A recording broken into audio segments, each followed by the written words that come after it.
this brand when your kid was born, or like it was before that? No.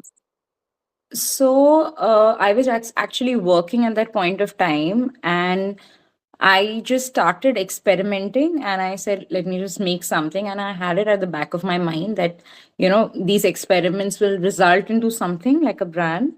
But I was working back then. So then I took briefly a break from my office, and Mhm. I went searching and, traveled a bit, finding things. And then I started my brand thinking that, now I'll do full time. But there was a lot of confusion initially, because you're just starting, you don't understand how much you want to scale it and all of that. And so I was again called back by my previous company. They wanted me back, but I went to them with a clause that I'll be working part time with them, and part time I was doing my own thing.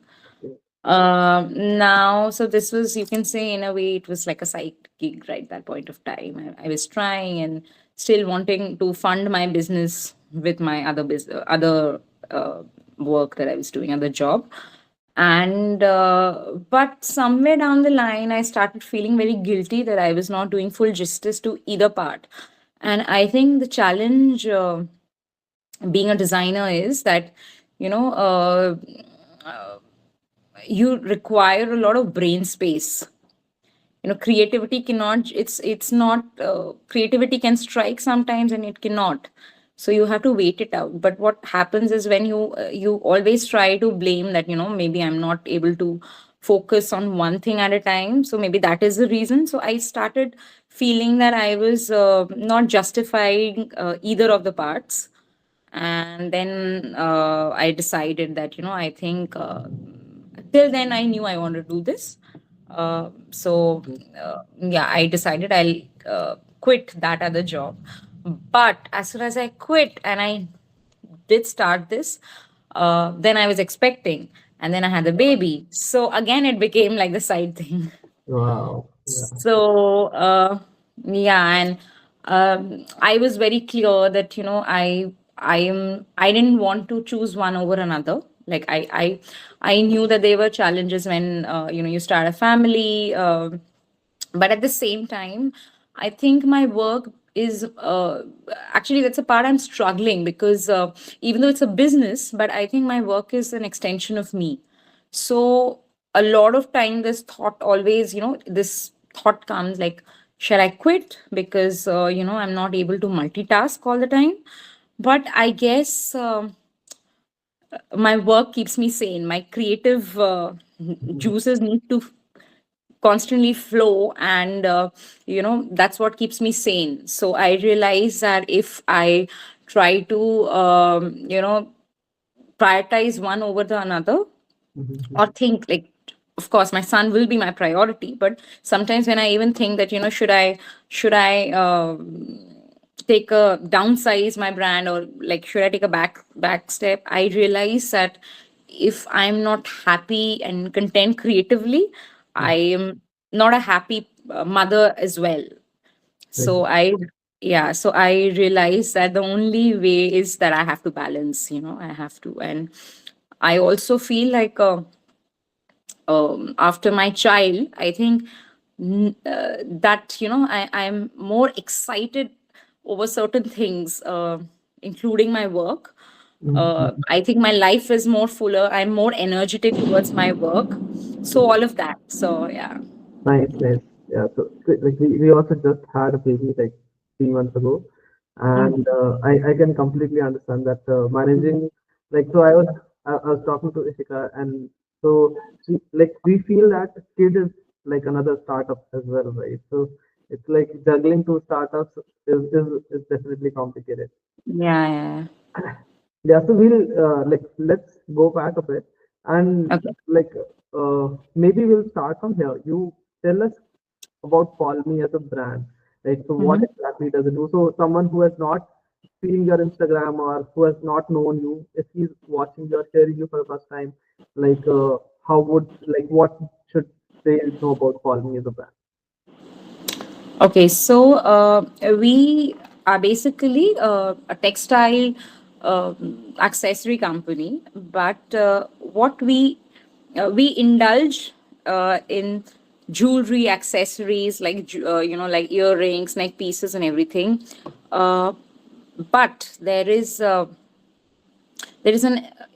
interesting part to it, which is that we like to manipulate fabric, but at the same time we also like to design them in a way that there should be some surprise element to it, something more than what you get outside. There always should be something that something is flexible, something that can be used in many ways, and at the same time our design philosophy at Polymy is that we want to design keeping in mind a contemporary woman. So basically, we want to have a different narrative towards handicrafts, because I feel handicrafts, the moment we think about handicrafts, so this there is always this idea of something being unfinished, and that is partly the beauty of it, where no two pieces are alike. But I also feel that it is taken that a handicraft is usually a bit roughly made. It's like a mela kind of a product. Unfortunately, people think it's cheap because it's handicraft in comparison to the industrial looking product. So our idea of the brand Polymy is that while we'll be using handicraft, but the outlook should be something that it should be as close to it should look as close as possible to an industrially made product. Okay, so again, the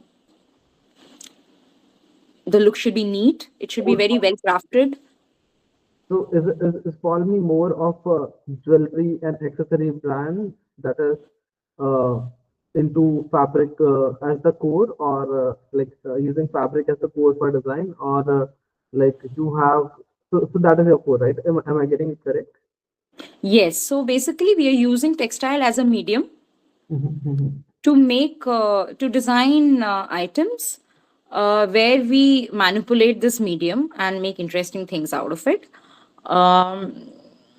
And we basically are we want to present fabric as a medium other than just clothes and garments. so Right. so that's the idea, yeah. Wow. So, and when did it start? Like, which year was it? So it started in the year 2015, I would say. Yeah. Wow, that's so nice. Yeah, it's And been a very long time. Yeah. so, and when you started, did you have other people also doing similar stuff, or like how did this idea like come? uh actually this idea actually came out with I wanted to do something of my own, and while I want to sound very philosophical, I think it was just by chance that I landed into this, because I definitely want to do something creative of my own.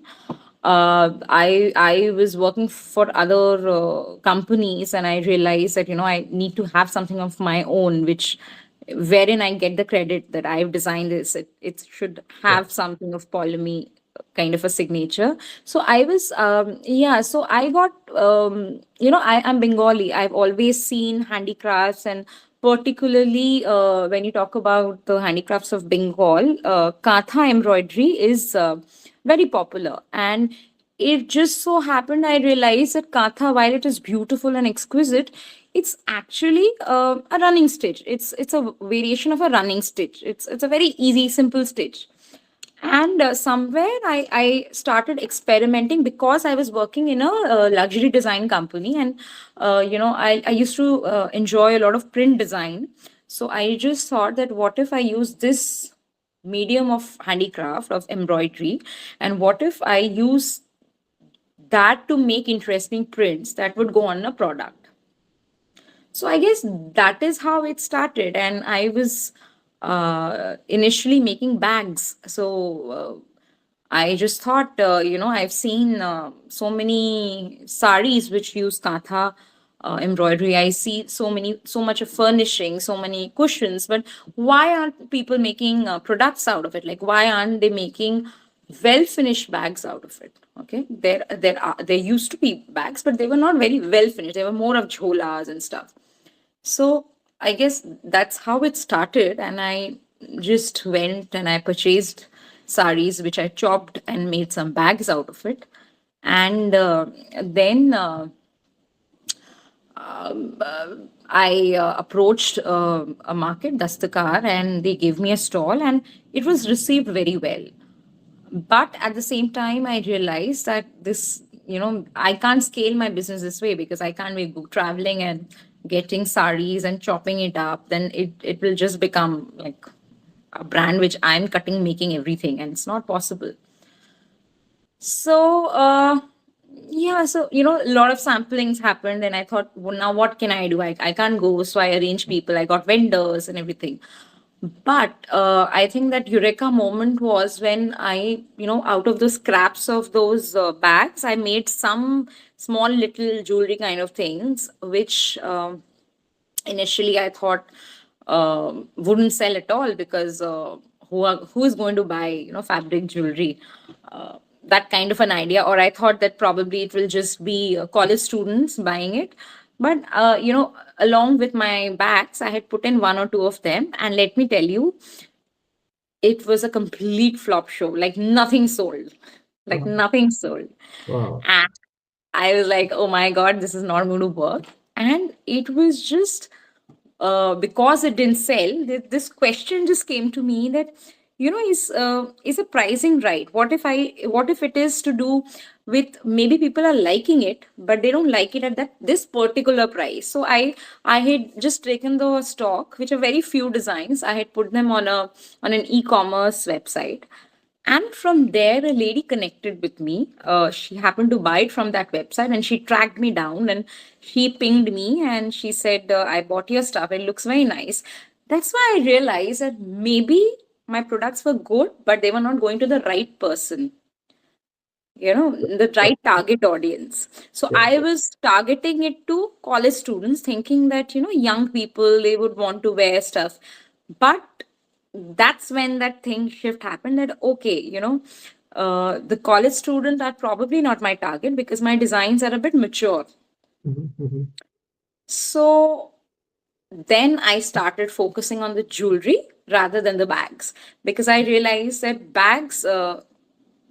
selling bags again has a lot of competition, because people are constantly comparing prices. Like, if I'm buying this for this much, why can't I go and buy a leather bag? It's a very saturated market. And so Mm-hmm. that's when I realized that maybe this is what I mean, the jewelry part is something which still has a lot of scope to be original.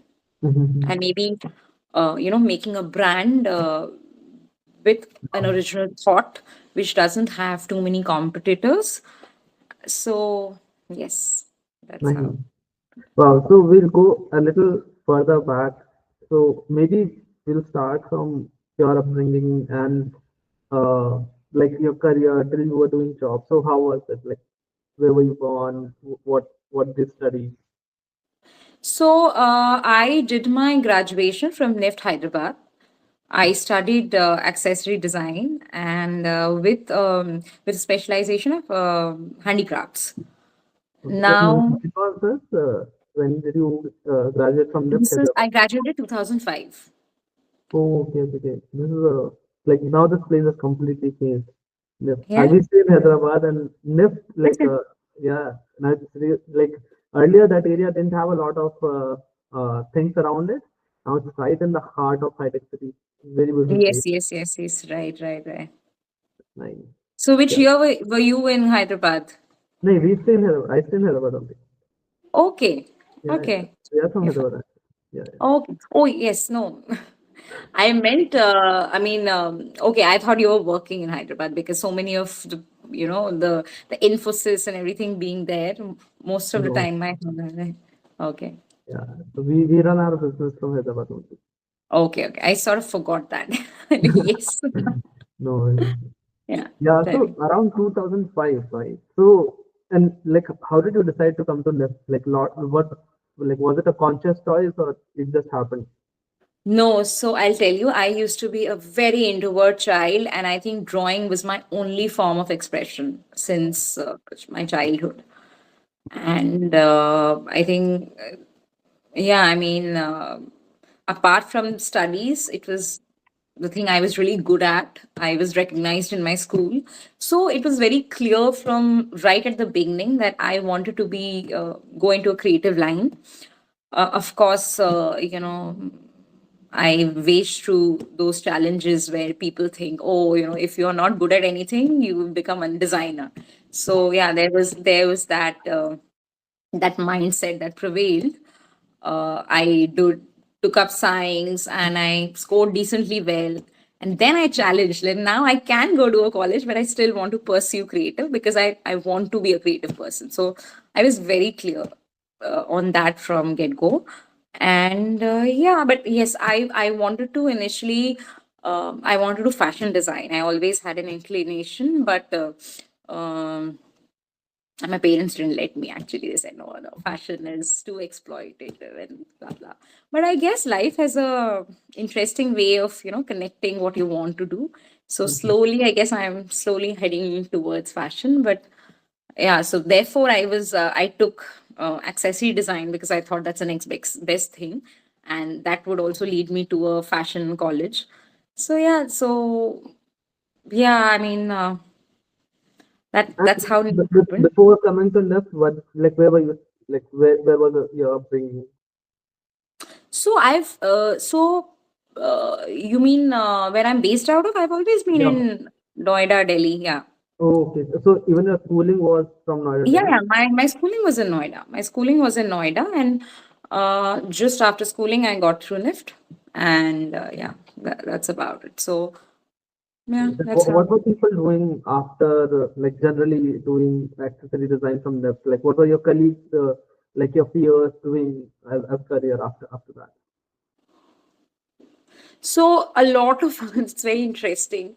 Like I said, no, a lot of people believe, and rightfully so, that especially with NIFT, I think that's a tendency of people to believe that if you are not seriously want to pursue a career, then you would go to NIFT because later on in life you'll open a boutique or something, or Mm-hmm. it's a good safe choice for a woman.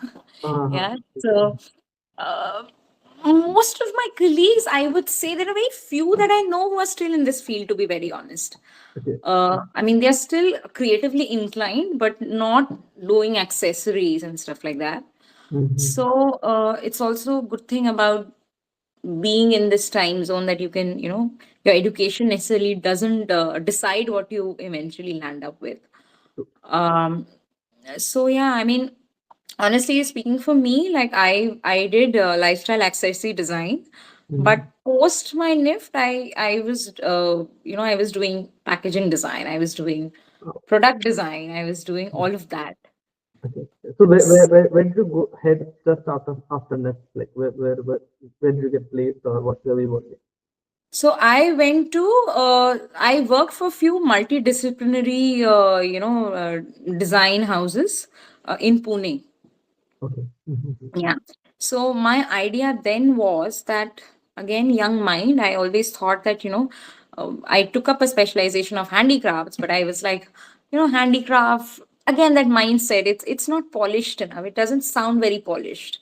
So I had that phase when I wanted to sit in front of the computer and design because I thought that would make me look more sophisticated. So I worked for all these design companies where, I really tried hard to learn these design softwares and blah, blah, blah. And, but my learning after working, I think I worked in two such design firms in Pune. Then I came back to Delhi and I worked for a brand called Magpie. Okay. So Mm-hmm. yeah, that's a stainless steel product company. So I think slowly I was gradually realizing that while it may work for somebody, I enjoyed more hands-on, things. I like to. Yeah, that's my way of designing. So in a way, in a college you're taught that these should be your processes. You do this. And after a point, you realize that those theories are to be taught, but everybody has their own process that So true. they want to enjoy. Yeah. So, like, and you said you started in 2015. So, when did you come back from Pune, and when was the steel company that you were working for? So I worked for about, I would say, about 4 years in Pune in two companies. I came back to Magpie, and this was stainless steel. And then I worked for a very interesting company, which was into luxury invitation design. Wow. Okay. Yeah. Wow. So I didn't know that these companies existed. So this is nice. yeah, so I've been like I was trying to discover what do I like. So yeah, so actually this was the company, my last company before my brand started. That sort of pushed me that I can do this because by then I was like the senior designer and I had to take care of a lot of things other than just designing. And I was there was a lot of freedom in terms of I really got to uh, work however I wanted, and with the people. They were not very process centric. That's when I realized, okay, this can also be a way of work. Okay, process centric in the sense that you like the other companies that I worked in, there always used to be like presentation mattered a lot Mhm. than the product.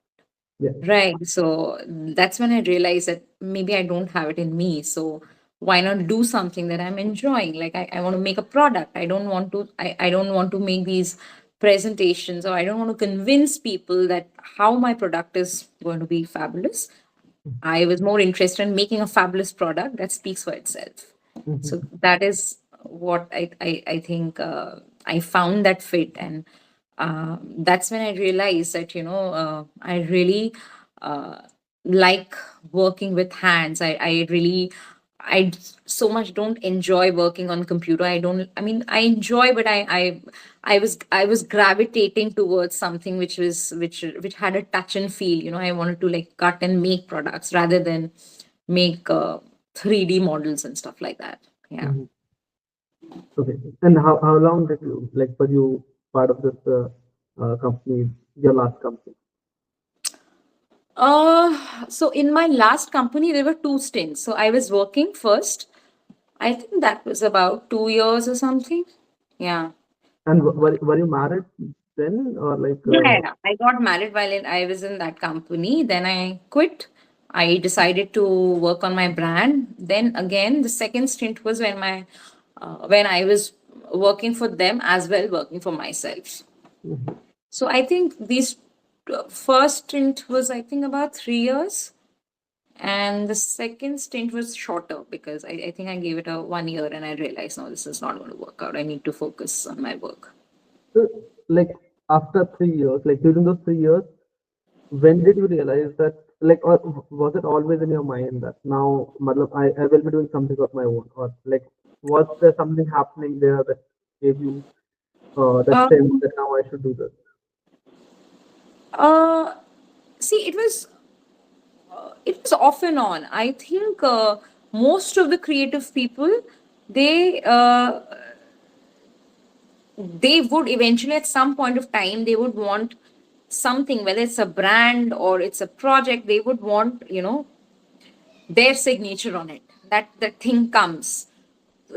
So similarly for me, it was not very money driven because I was earning well, but it was more to do with the fact that I wanted credit for my work because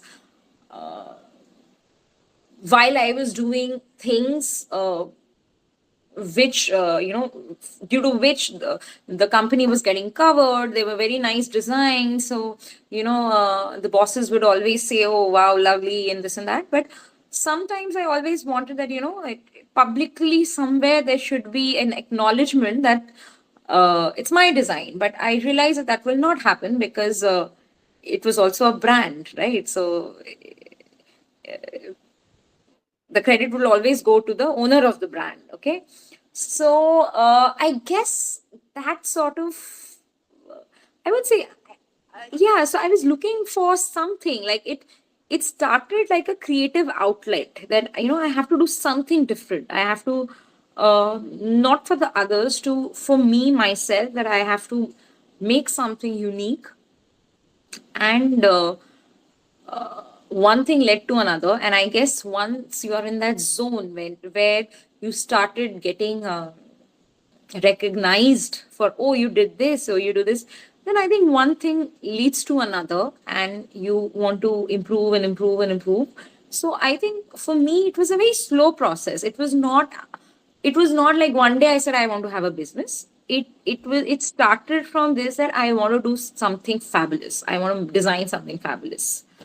And it was always like, let me do this and let's see how that goes, let's see how that goes. So uh, in the sense that I was very happy to be in a job. So it was, मतलब मुझे वो चुल नहीं थी. I didn't have that, I have to have my work. I was very happy. But this started as like, what if, let me just make something and see where it goes. Mhm. And then once things sort of shaped up, I started enjoying the process. Like, because for your own business, you have to do a lot of things. You have to go to a lot of markets, sourcing, which are not very glamorous, True. right? Right, right, Yeah, right. it's a lot of dirty work to do. Yeah, yeah, yeah. Now I think, but it's like that. If it's your baby, True. you agree to do all of it. Yeah. So I guess that's what happened. So I was doing, and I started enjoying it, and one thing led to another. Like they say, if you have the intent, things happen. So, and it then when I had the baby, I realized, wow, I mean, this is what God had planned for me, because of the perfect timing. I was working from home, being present for my child, and still be able to have my own brand running. Because Mhm. so yeah, so So, like, while you're working with this company, so did you bring, like you said, that you started making bags, and so was it while you were working, or you had quit, and then you started, or how was it? so so see, because this job that we are talking about, this was a luxury invitation company, right? So their market is very different from the handicraft wala market, right? So there was like they were like two different worlds altogether, right? So Mhm. sometimes when I was very yeah, getting like overwhelmed by bling and all of that, the rich looking papers, the rich looking things. I think this part of my work that I was doing, the handicraft, this sort of brought me some calm, and it was a different style of work that I enjoyed. So I started side by side only, and like I said, it was initially just like, let me just do it and see where it goes. It Mhm. it was it was just a way of channelizing my creative juices. That's it. And then once it's something started shaping up, I was very fortunate, like, of being at that particular stage in life, and also around these people, because my company was very supportive. Otherwise, I think I'll not be able to have done. I mean, there was no. I mean, it was all discussed very truthfully. I said that this is what I want to go do, and they said, okay. I mean, you can do this while being here, and certain ground rules and conditions were agreed upon, that I'm going to be working only these many hours, because then I have to focus. But given all of that, I Wow. still feel that there was, I was always fragmented, that I used to feel very guilty about it, because I used to be very conscious ki, what are my colleagues going to think. Yeah, yeah. No, I feel this is so nice. Like the company also gave you that freedom, like the kind of understanding with the company, Correct. right? That Right. they're giving that freedom, because I see that a lot of times, a lot of companies discourage people that you should not be doing anything, and Correct. apart from what we are asking you to do. And so it's nice, like like I would say that company was really like very good, Yes. and it's nice. Absolutely, absolutely. And I think, yeah, I had a very good rapport with my boss, so that sort of helped me. And I mean, honestly, my logo, so I was very stuck with my logo. So I went to him and I said, why don't you help me design this logo? Uh, And I still remember what he said to me. He said, you're thinking that you're designing for yourself. Think you're designing for a client, then you'll do a better job. oh, So okay. yeah, Uh, so I did that, and yeah, we came up with the logo. Nice. So when like by the time you decided that you wanted to quit, like had you done couple of exhibitions of your own, or like you had quit and after that you started actually selling your products? No, so I quit the first time when I quit. Yeah, no, I didn't do an exhibition. I went with the idea that I'll make my products, I'll make few samples, and the exhibition will be like a test market. Mhm. Will it sell or won't it? And before that, I had also put it on Facebook because that time Instagram was not that happening. Mhm. So I think few of my products were sold amongst the family and friends circle. Mhm. But I also believed, so that's the other thing with me. If people buy my stuff, I'm always like questioning that, is he buying because I'm a friend? But then I realized that they were buying for gifting as well. That's when I said, no, no, no, they really like my product. That's why they're buying. It can't be like one piece, though, they'll buy, but not Mhm. repeated. Yeah. So, yes, I mean, some products got sold. My husband was working for a company, company called Gartner, and uh, the employees there, some of the employees bought them because they uh, had to gift it to somebody who's traveling from abroad. So that's when I realized that, uh, you know, people coming from overseas, they have the money Yeah. Yeah. and they really value these things. Like, Mhm. also because they value well-made handicraft, because India is full of handicrafts, right? But Mhm. they'll always want to buy something which is handicraft. At the same time, it should be something that they could use, Mhm. Mhm. right? Not the ones with kitsch, because then they will just use it and uh, it will be just forever shoved into their cupboards. So that's when I realized that the aesthetics that I'm providing and what I intend to provide is at the right space. Like, it's targeted to that market, people traveling from overseas, for gifting, a modern, mature woman.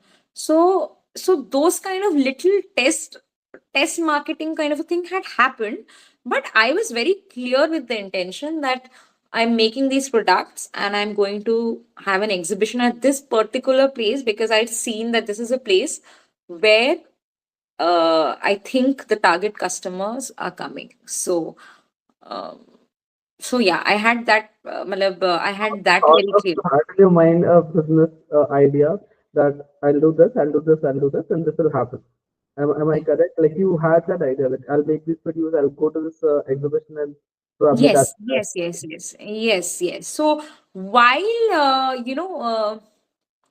while I was while it was not like, look, I have this business idea, but at the same time, I because I genuinely liked a certain kind of handicraft products, handmade products. So I had identified that, these are the places I want to be associated with. So that was very clear in my head. So whenever I do, I will be going in and selling it only at these places.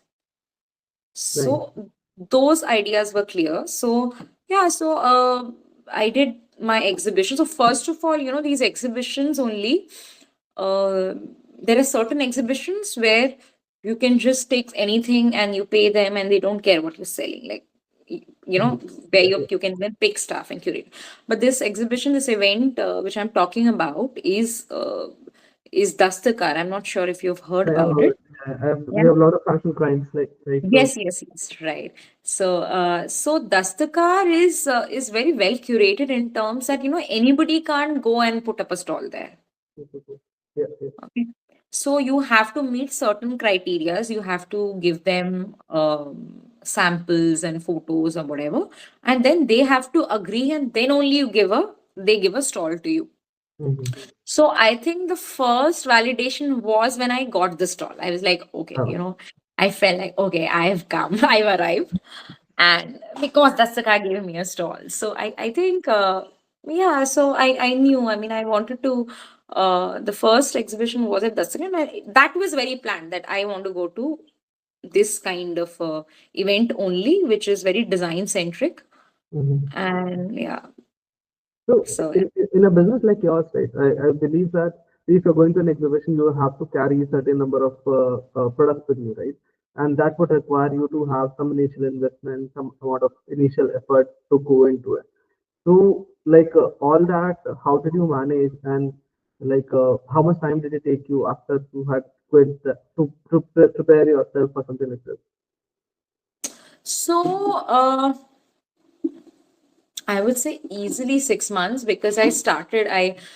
So the first thing I think I mentioned again. I just took a train to Shanti Niketan because I knew when you say Katha, Shanti Niketan is a place to go. Everybody told me, and it was on Google, so I just went there and uh, got some things, some saris, and I brought them. And yeah, I think it took me like I would say roughly 6 months to make finished products out of it. Yeah. Mhm. And like you had quit your job, so you were getting a salary, and then suddenly now you're not getting salary. And Right, right. and this is the first thing that hits people, right? The moment they quit their job, they are like everything seems possible until you are getting a salary, and the moment you are not getting Correct. a salary, every month is painful. So, Yes. like, how was your journey during those months when you were just preparing for a stall, and did you have self doubts, or how was it? Yes. So I am a person always full of self-doubt. So yeah, I mean, I was doubting every second of it, but then uh, thankfully, my husband, uh, he he sort of pushed me because he knew how much I wanted a creative expression, and he somewhere believed that I'm very good in execution. So why? But a lot of times what happens is we agree on these things, okay? But when that button has to be pressed, then you're like, oh no, but so what happened was obviously that moment happened, but so there was this moment, I believe, we were getting very excited about investing in a property. We were married and we just thought that everybody around us has bought a house. Okay. So there was this moment that we said, okay, let's buy a house. And so the next day we were sort of going and we were just about to hand over the money and everything was figured. And I don't know suddenly what happened. And I said, wait a minute, if this happens, I don't think I'll be able to have my own business because, the funds are going to be directed. Yeah, yeah, And then I questioned him and we had a discussion that, a house can happen later. But if this doesn't happen now, then maybe the later will never come because then you are just looking at your fear and that later will never come. true, true. So I think that night sort of marked a very important event in my life that we said, okay, we'll not buy the house. So Wow. I'm very thankful to him that he stood by what he said because uh, it's very easy to sort of say, Acha, next year, we'll try next year. Because I realized that moment that if I say next year means I'm not serious enough. True, true. So, yeah, so that was the thing. So then we said, ki, okay, let's not buy a house. And it was difficult. But it was difficult. And also, it was difficult. It was not just, I don't know. Uh, for women in general, when you say that, I'm married and it's just been like 3 years, and now I want to suddenly quit and start doing something of my own. For like, I would say a month, I was just mopping because I was not used to staying at home. Mhm, And mhm. I was so used to the routine that a job brings. And I was just mopping because I was thinking that everybody's judging me and thinking that, oh, now she's quit. Now she's going to be a homemaker. And I don't know why homemakers have such a bad reputation. I really don't know. But yeah, I And was. I was like, yeah, so I think that was eating away. Then what are people going to think? I mean, we had the funds in place, and that was one thing that we knew that it's okay. I mean, we'll not have a salary, and we'll see. But I think this was the mental part that I kept on questioning, that if I don't do anything, if I don't justify my taking my time off, how what are people going to think about it? Are people going to think that, oh, now she's going to just sit at home, and maybe they'll plan a family? So all these thoughts came. And of course, after working for like 8-10 years, you sort of realize that even when you walk into an event, a party, you're as good as your work. So the first thing a person says, so how's work? And that's when I realized that without my job, I was nothing. Like, people, there was this awkward silence. They did not know what to talk with me. yeah, yeah, yeah. That's Yeah. wow. So, and you said that you had to travel to like Shantiniketan. So, were you traveling alone, or like how are those journeys for you? So I traveled alone. But then I decided I'll travel a lot more. That didn't happen because at that time I was like full of energy. Now I'm going to travel. But then I did not even need to, because I decided what I wanted to do, and all of those things happened. But yeah, for that work travel, I traveled on my own. And even after that, there are places you have to go in, like in Delhi, like you have to go to Chandni Chowk and all those places. So all that I did all by myself. Yeah. So now, and I also realize in when you have your own business and you're everything, you're doing everything, there's a good thing in it, because now even when you have other people do it for you, because you've done that, you know how to question those people, because otherwise they will just sell you whatever they want to sell you. But now, because I've done all those homework and everything, I've gone myself and I know what it is. So then, it's not easy to fool you, I think. Mhm. Yeah, that was an important learning. So, like after 6 months, your first exhibition happens, and then after that, what happens?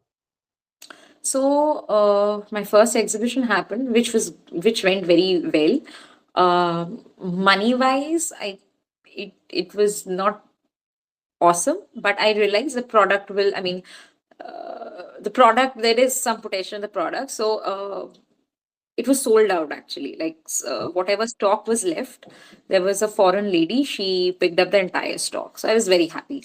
But then now what? And now the question came that this I understood, and now I'm not again going to go source sarees. And so the first exhibition happened, but it now, in retrospect, when I think, it was almost like a science project happening, because I'm chopping the sarees and I'm giving. So that I realized that I'm not going to do this again. It's done.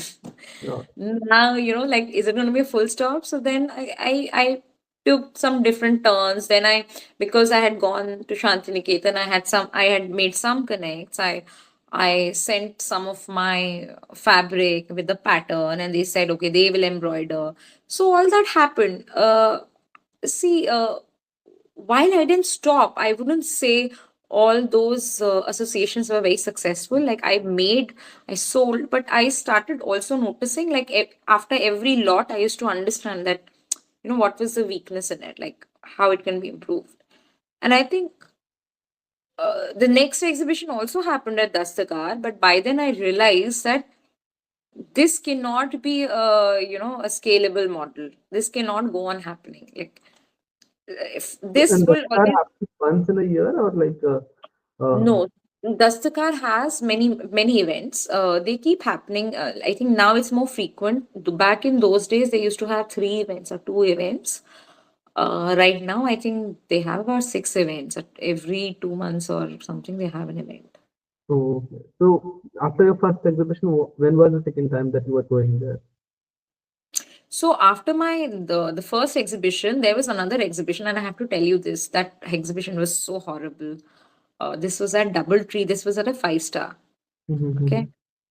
and I had few things, and I thought, okay, I'll just do this, and I realized it was really bad. Nothing sold, like zero. So that's when I realized that thank God to Dastakar because it was my first exhibition. Had this been my first exhibition, I would have never continued my work thinking that, oh my God, nothing will sell.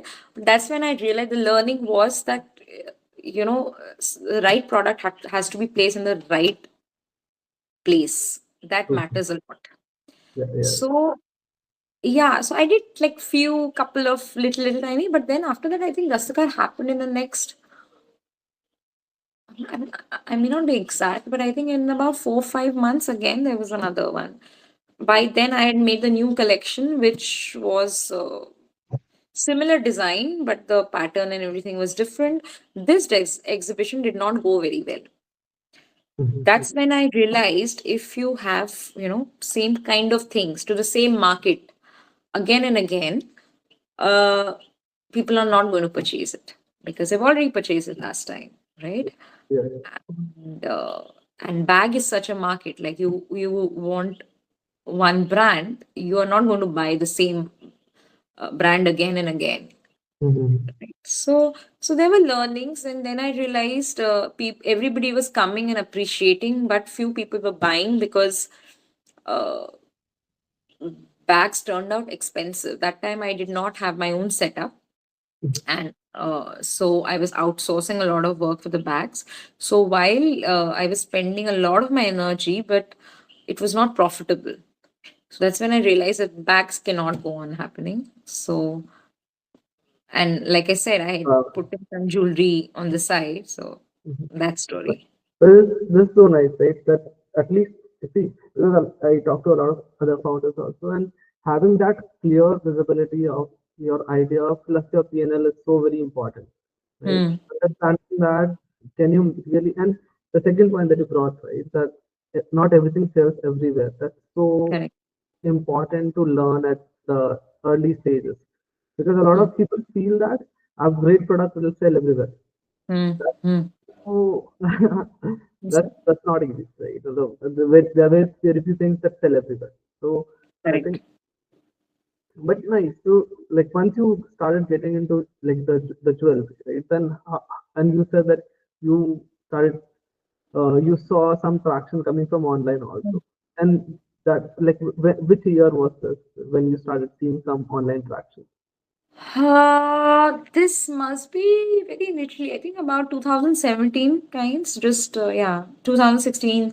So all this had happened. I think I was selling or making bags, I think for a year max. And slowly Mhm. I was like, okay, I have to move out of it. And yeah, and but at the same time, I had a lot of stock, right? Because Mhm. I had the second time round, I had made a lot. Yeah, yeah. So while I was not making new ones, but I was participating in the markets with my existing stock. Okay, okay. Yeah. And And one frequent to exhibitions, other exhibitions also are like, how are you selling these remaining bags? yeah, so then you're asking me then how was I Yes, selling the yes, remaining back? yes. Yeah, so that's when I'd also started working on this Facebook page and all of that happened. The other very interesting learning that I had was, which I was very clear from the get go, that when I'm presenting handicraft, it has to be a very well finished product, right? So, I always thought that if you're making something well finished, then the price will justify itself, right? So that was it. So because of that, I realized, I was not like, I was even when I was not having an event or something, there were inquiries coming on my WhatsApp because the people who've bought earlier. So that's when Wow. I realized that word of mouth is a very important thing, and I should not, fall short on that. Like even till today, I tell my girls that, if a product is not correct, okay, I'll rather refund the money to the customer, but I'll not send it, because I believe that once you sell something which is not up to the mark, uh, they will not come back. Right. So because of that, I was selling little. There were some inquiries coming. So somebody had picked a bag. She wanted another bag. So her friend saw her bag. She said, I also wanted a bag. So those things were coming. And I had started, that point of time only, I had started selling it through some e-commerce sites, website that I told you. I was also participating in smaller exhibitions, but I was like, I think that second exhibition, the five-star one, sort of gave me that learning that, I have to be mindful where I'm putting, because especially because I'm in Delhi, and I think in Delhi, if you talk about the people, the moneyed people, some of them are very who have a very niche taste, but some of the money people, they have a taste towards it. They gravitate towards shiny and glitter, right? So then I realized that no, I have to, I should not take part in events which is selling that, because those won't be my target customers anyways. Mhm. Yeah. So Yeah. So, and you said that like your friends and you start getting inquiries on WhatsApp. hmm. So till then, how like how many customers you would have like you would have already sold, or like, because this looks like a very good repeat, right? And this is one thing that a lot of uh, e-commerce and B2C brands want, that they want people to come back and repeat. So, like, what do you think? How big was the number by the time you started seeing this kind of traction happen? Number, okay. So Was it they like see. first 100 customers or first 500 customers, or like how was it? So there were customers, there were repeat customers, and see, I it was not like I was selling every day and a lot, but at the same time, I feel that I was hardly marketing anything. Like today, I'm still investing. At Mhm. that point of time, I was hardly marketing, and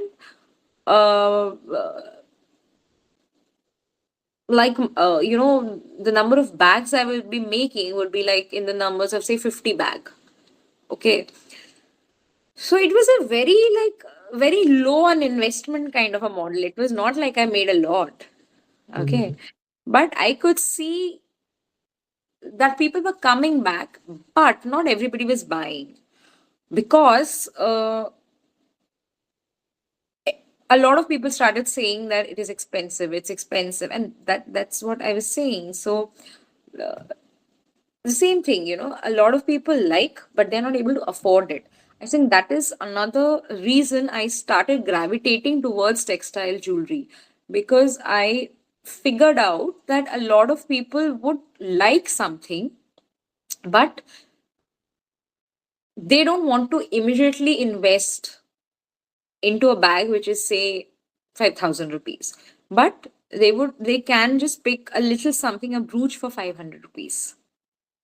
Okay, so when I was doing back, so what was happening was, while people were coming back and buying stuff, but it was not like in a day I was selling 10 out of them, because they were expensive commodities at that point of time. So you imagine, like, um to answer your question, say in my first event that I did in Dastakar, it was I must have just taken like 200 to 300 bags. That's the thing. So it was not a lot. Okay, but from a handicraft point of view, it was a lot. Uh, right? So mhm. those sold, uh, and the next time the event happened, I did manage to sell, but it was yeah. I mean, I realized that the sales, like, the excitement it garners the first time you see something new in the market. The next time, either you completely take a shift and make something absolutely new, or if it's something similar, people are like, okay, we already have something like this. Uh, yeah, So yeah, that was a challenge that I identified, that I cannot, there'll always be like somebody's not going to buy again and again and again.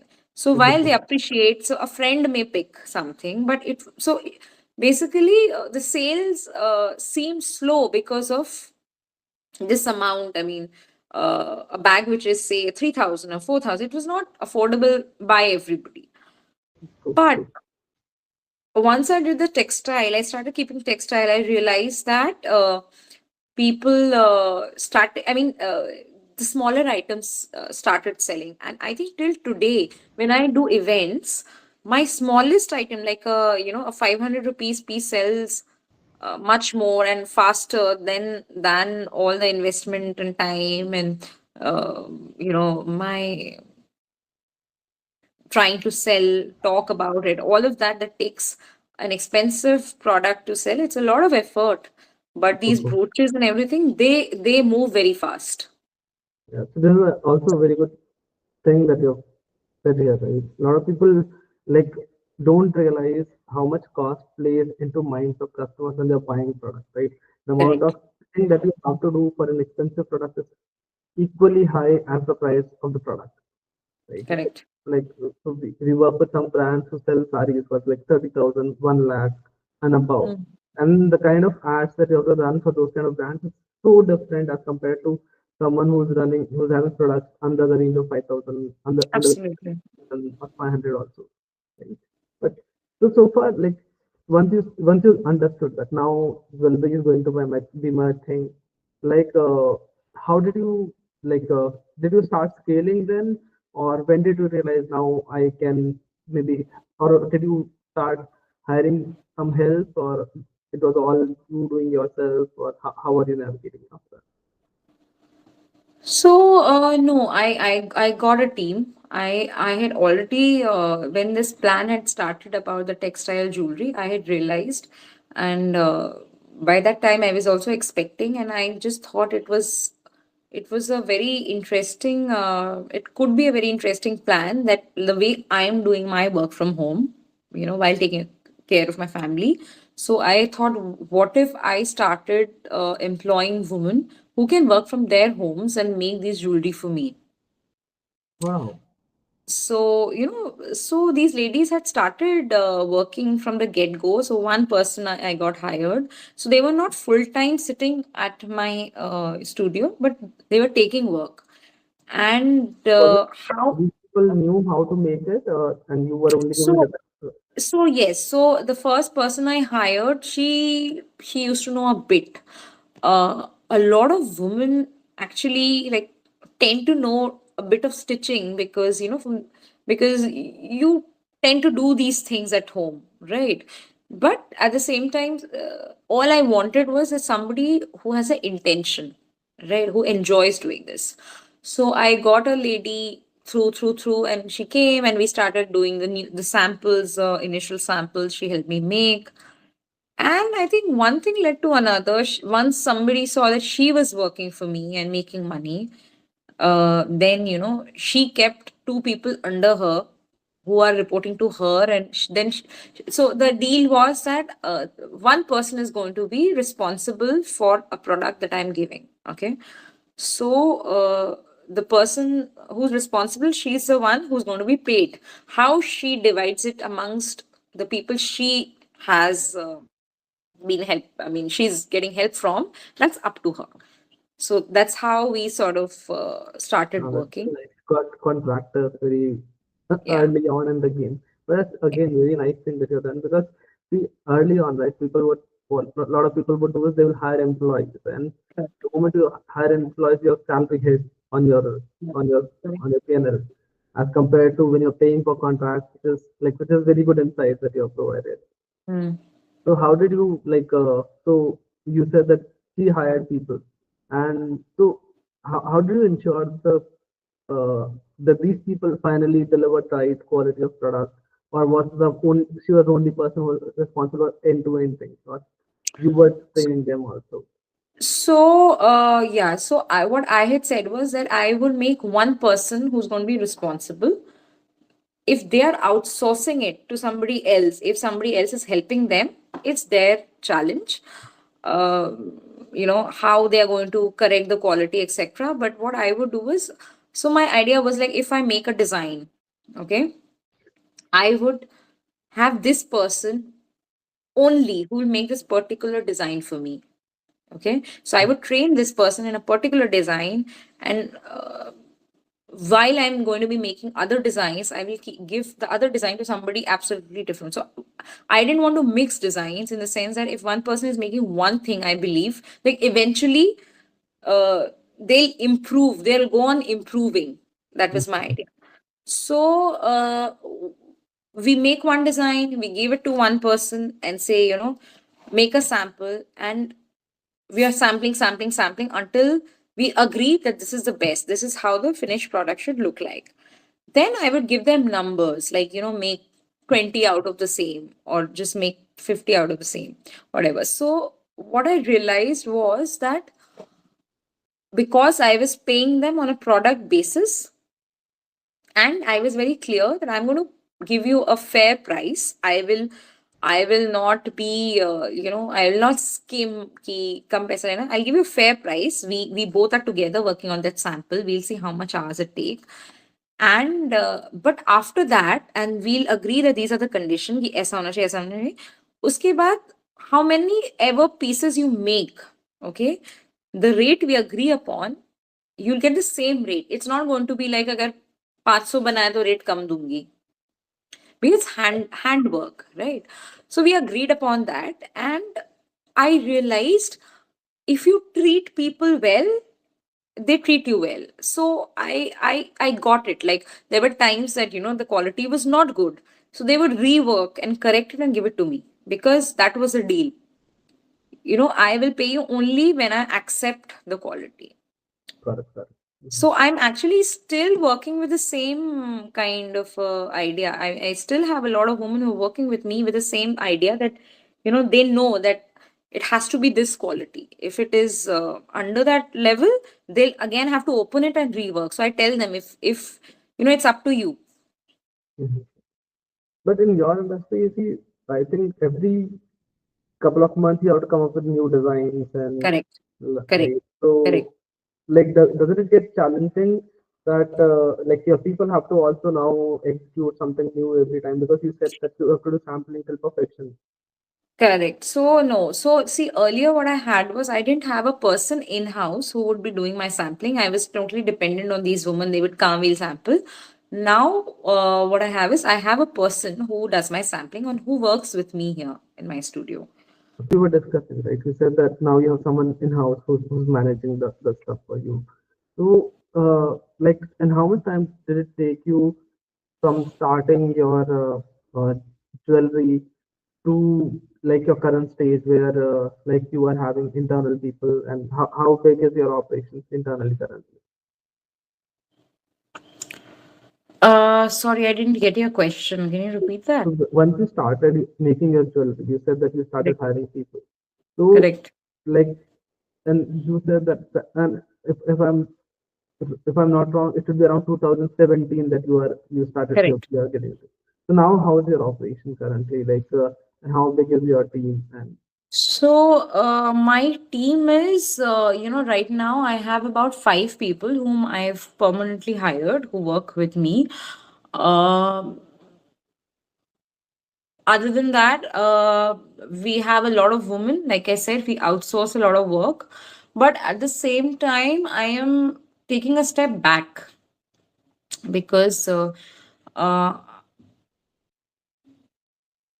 while I'm enjoying what I'm doing, the textile this thing, but I'm sort of taking a step back and I'm at a point that I need to reevaluate uh, that, okay, now what? I'm doing, and it's been now like 10 years. So, it cannot be at the same level, Mm-hmm. right?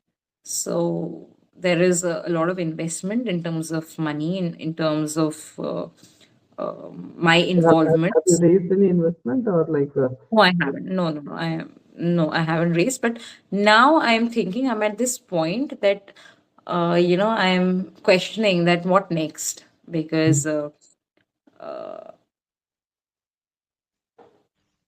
while I'm really fulfilled in terms of the work I'm doing, but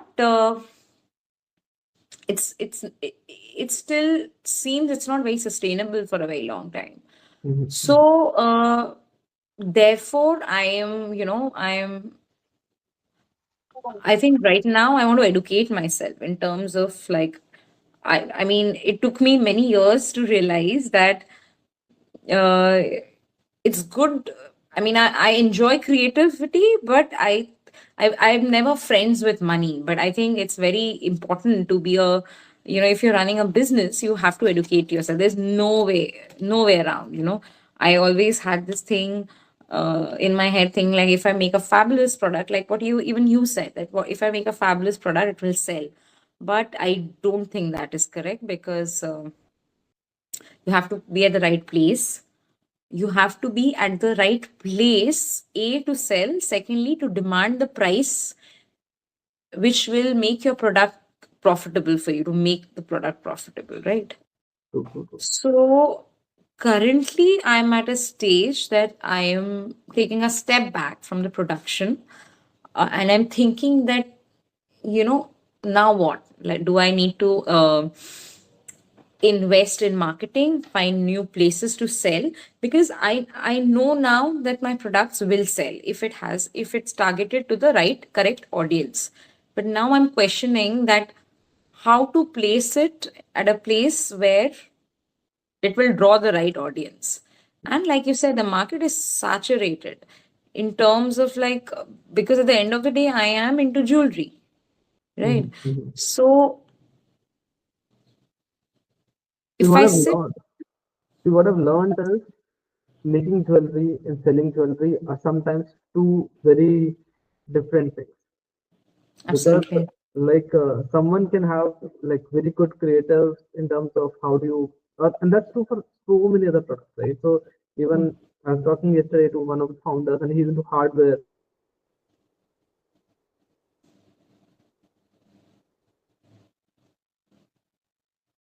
sell it. So and I think that's like and because selling sometimes becomes and like you are rightly saying, so as the brand scale you will have to figure out what all channels you have to place it and what pricing you should have, what offers you should have there, and that is not something that that is, I'm not discounting that founders cannot do that, but that's not your forte, right? You are Correct. on the creative Correct. side, right? And Correct. Correct. for running a business, you like at some point people have to realize that you need this side Absolutely. too. Absolutely. And I am a strong believer that, one person cannot do everything. It's not possible, because I'm good at what I do.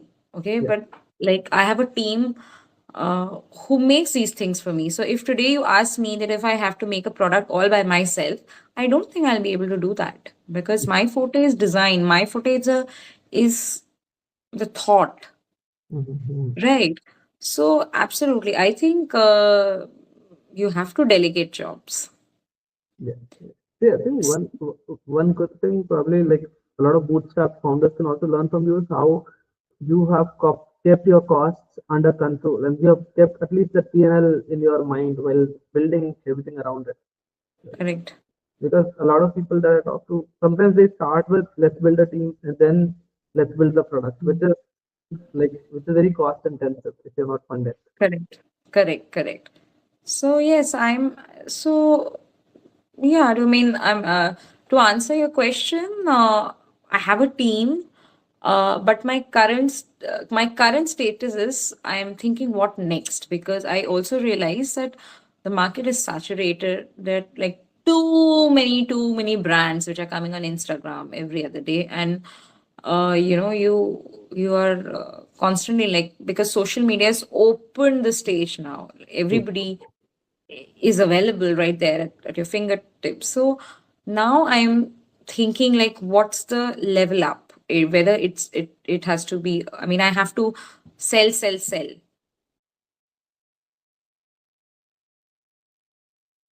Yeah, I think some internet disturbance. Okay, I'm really sorry for that.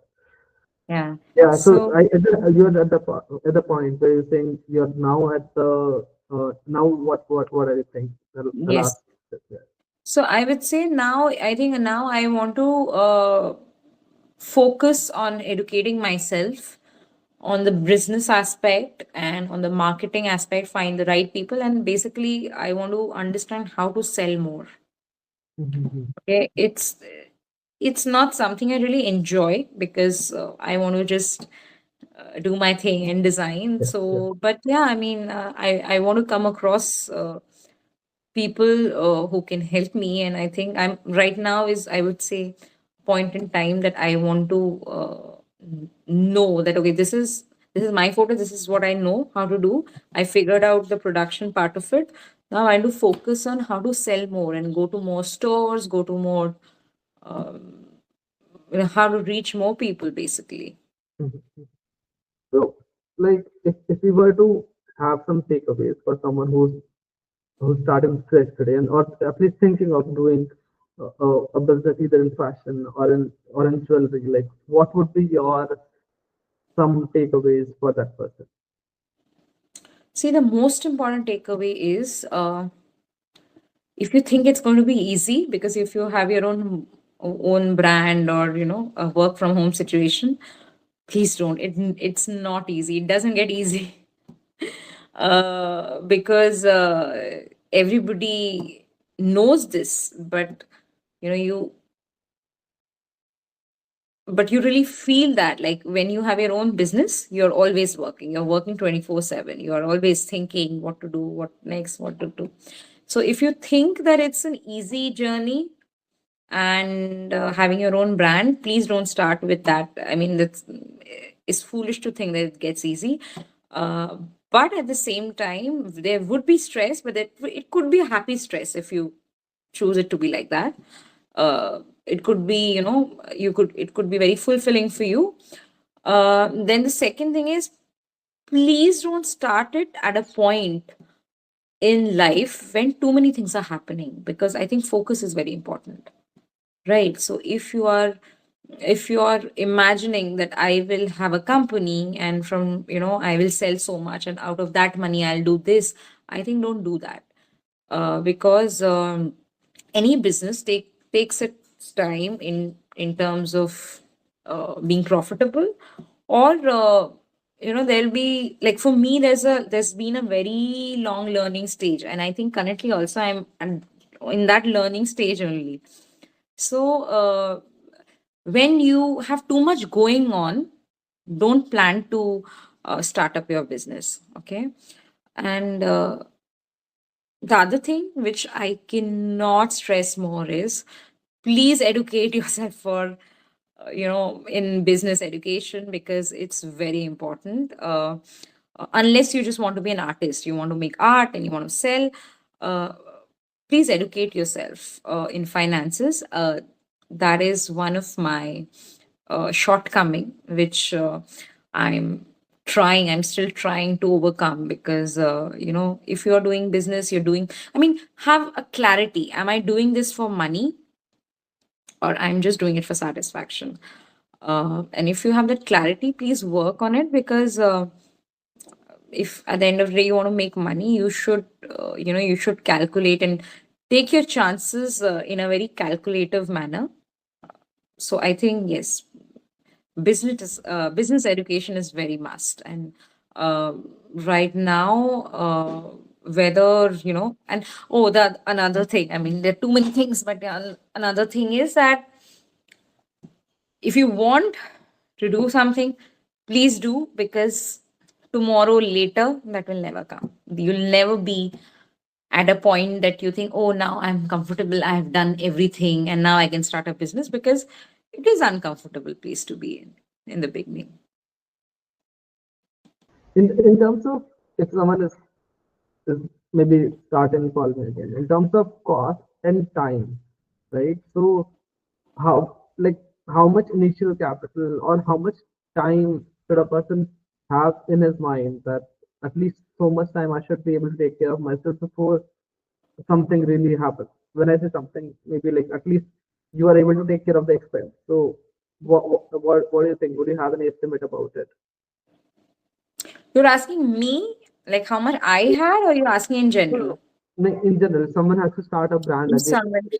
See, that is, I don't think that can have a generic answer, because it's like, what is the product you want to sell, right?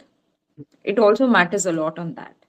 Like Mhm. if you're making a very high-end product, it may take much more time for you. If you, like these days, especially like influencers, they just start and Yeah. they're just, they're commanding money. So I don't think I can give a very generic answer to that, because Mhm. um, Yeah, I think makes I sense. see college students who are becoming influencers and they're making money. But I would say that don't be very harsh on yourself. Give yourself, like, have a timeline, like in your own field. I mean, you should have a timeline that I will do this for 3 months and figure it out. Right, there should be a timeline given, because it has to have a timeline. Otherwise, the timeline will, there'll be no end point to it. So have a timeline that, okay, within this month or 3 months, this should happen. I should be able to sell these many pieces. Um, we as artists or designers, we are very emotional about our work. So I think when you're in business, you have to somewhere, there's always this tussle happening between the emotional person and the money minded person. So I think it is very important, like I said, that you have to have the intention correct. Am I making it for money, or I'm making it for my own creative satisfaction? So you have to find in the spectrum where you fit in. तो हाँ, मतलब इसका कोई मतलब Hmm. Time, And मतलब इसका कोई तोड़ नहीं है, there is no particular timeline, but हाँ, मतलब you have to be reasonable, मतलब यू कैन से कि because it happens, and especially people who are in a routine job and suddenly you're working for your own self, uh, your days become very blurry unless you're very organized. So that happens. But and again, when you say the investment, again, it's a very, like, a very field specific. Like if you want to do minimum investment, you can start selling some kind of a service, on and if मतलब इसका कोई there is no end point, and but yes, absolutely, this is there कि वो कहते हैं ना, जितना गुड़ डालोगे उतना मीठा होगा. So that is also true. right, right, right. Yeah. That's nice. Any so now we are closing almost. So any last words, any last thoughts that you would want to communicate to anyone who's listening to who will be listening to this? Yeah. The last word is that if you feel you want to do something, please do it. And एक saying थी जो I used to, it used to keep coming back to me, that सोच अगर गहरी हो जाए तो इरादे कमजोर पड़ जाते हैं. So while you should think, but if you think too much, then that's also a problem. So if you are planning to do something, just do it, and with the right intention, and things will definitely fall in place. Okay. I would ask you one last thing maybe. Like Hmm. when you started, did you start with some assumptions that came wrong very early? Like, did you have any assumptions that, okay, because a lot of people when they start, they have some hypothesis that if I do this, then this will happen, then this will happen. So did you also have any hypothesis at the beginning? Many, many. So one of them is when I started, I said that when I started the jewelry, I thought, fabric jewelry hai, it would be bought only by young students, college students. Okay, that was what my estimation was. That's when I realized that my products were not selling, and that's when I realized it was not selling because that hypothesis was wrong. So my products were a little expensive for college students. So even if they liked, they were not buying it. Vis-a-vis, the ladies, I would say in 40s or 50s, now they are done with their gold jewelry and silver jewelry. Now they want to stand out and they want to look different and unique, mature woman. So they started buying my stuff, and that's when I realized, okay, this I was targeting it completely to a wrong market, you know. So that happened. So I think my entirely accessory business, it was, the hypothesis was entirely wrong. I just got lucky that I just discovered, अच्छा यहाँ पे बेचने से हो जाता. So that happened. Even today, like while I say that, I was making bags which were expensive. Now I'm making jewelry which I feel sell more. But now again, I'm going back and I'm thinking, okay, jewelry is selling more, but then, I have to keep doing more things. Like I have to keep doing these chota chota events. I have to uh, uh, keep doing these छोटा छोटा investments basically. So now again I'm going back to my drawing board and thinking now, I think I've done enough of this, and should I get into much more higher priced products, because now I feel that is like I'm in this market which is a bit saturated because there's so many brands operating at the same level. So shall I now again go back to products which are much more premium, Yeah, so here probably I have like one thing that I've learned is that maybe sometimes your products are great. Only thing is you have to change the way it's being presented. So yesterday, correct. like and this is one thing that we learn a lot in ads, right? So Hmm. different audience would like different kinds of perspective for the same product. Some Hmm. people would like the images also. Some people would like someone wearing it. Some people would like it in some other setting. And that's why Hmm. I think Insta and Facebook ads are doing, or content on Insta and social is doing so well because everyone has a different liking. So Correct. there's always a very high possibility that, like you're saying that you want to explore more products, there's a chance that your same product, if 10 different people are presenting it, they can present it in 10 different manners, and they can sell it Correct. in 10 different ways, the same product. Correct. Correct. Correct. Absolutely. Right? So maybe like one thing that you can also try in future is that find out those perspectives, like and keep experimenting. That's the because Correct. like you figured out that if a 40 plus is liking to wear the kind of products that you're selling, then maybe if you have 340 plus people selling your product, then how Hmm. would they sell it? And maybe something will click for you. Correct. Correct. Exactly. So exactly that is the kind of idea I have to See, because keep looking at.